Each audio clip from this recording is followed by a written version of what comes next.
قصه بسیار جالب است، تا آخر گوش کو و لطفاً ویدیو را هم شیر کنی که این ویدیو برای ما یک کمی مهم است.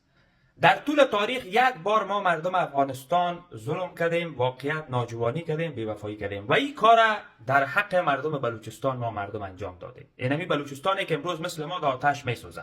قضیه از این قرار بود که زمانی که انگلیس ها میخواستن داخل افغانستان شوند، به بزرگ بلوچستان که به نام میر مهراب خان بود، خان قلات برش میگفتن، بر از این گفتن که ما میریم طرف افغانستان، از اینجا عبور میکنیم که ما غرض نگیری، اگر غرض گرفتی باز میکشیم. میر مهراب خان خب بر از گفت که صحیح ما کار نداریم، اما زمانی که قافلای انگلیس به طرف قندار می آمد، مردم بلوچستان به رهبری میر مهراب خان بالای نمی قافلا حمله کردند و انگلیس ها را کشتن، قافلایشان زدند و گفتند که ما چطور اجازه بدیم که شما از اینجا عبور کنید برای مردم افغانستان که مسلمان هستند و را بکشه و سرزمینشان اشغال کنه. این کار میر مهراب خان به این گپ رسید که انگلیس ها قار شوند، لشکر بزرگ بیارن، شهر قلات در بتن و ایران کنن و میر مهراب خان که مشر بزرگ بلوچستان بود، خان قلات بود، این هم شهید کنن با دوستان و یارانش و بلوچستان را اشغال کنن و تقریبا تا روزی که از اینجا برآمدن بلوچستان در اشغال از یا بود.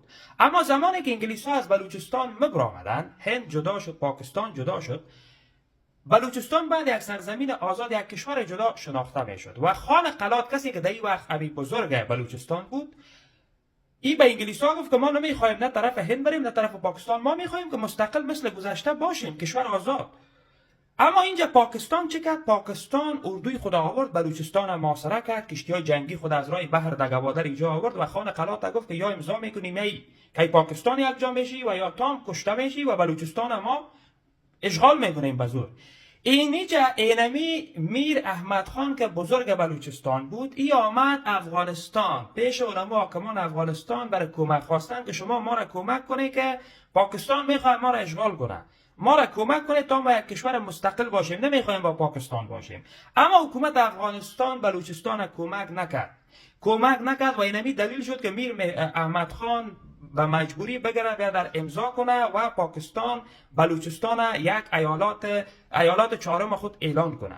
اما سر از این که میر مهراب خان این قرارداد امضا کرده بود، برادرش به نام کریم خان که مردم بلوچ در کوبا برآمد، ایگه به قبول نکرد و جنگ اعلان کرد علیه رژیم پاکستان.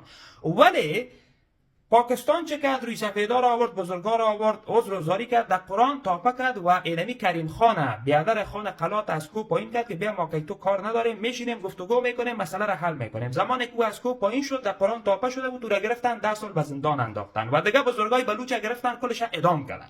اینمی رژیم پاکستان. اینا گپی است که از اون وقت جنگ شروع شده تا به حال این جنگ است. اگر دمو وقت اونمو حکومت او زمان افغانستان که قوی هم بود، پاکستان وقت نو چند روز شده بود که ساخته شده بود، یک مداخله میکرد، ابی بلوچستان کمک میکرد. امروز بلوچستان یک کشور آزاد بود و تقریبا ما هم از این دانه سرطانی که به نام پاکستان است از این یک کمی راحت تر میبودیم. اما اونمو ناجوانی حاکمان اونمو وقت که فکر کنم ظاهر شاه بود، پادشاه بود، سبب از این شد که بیادر افغانستان هم این امروز از دست پاکستان در آتش بسوزه و بلوچستان هم در آتش بسوزه، در حالی که مردم بلوچ به خاطر مردم افغانستان قربانی بزرگ داده بودن.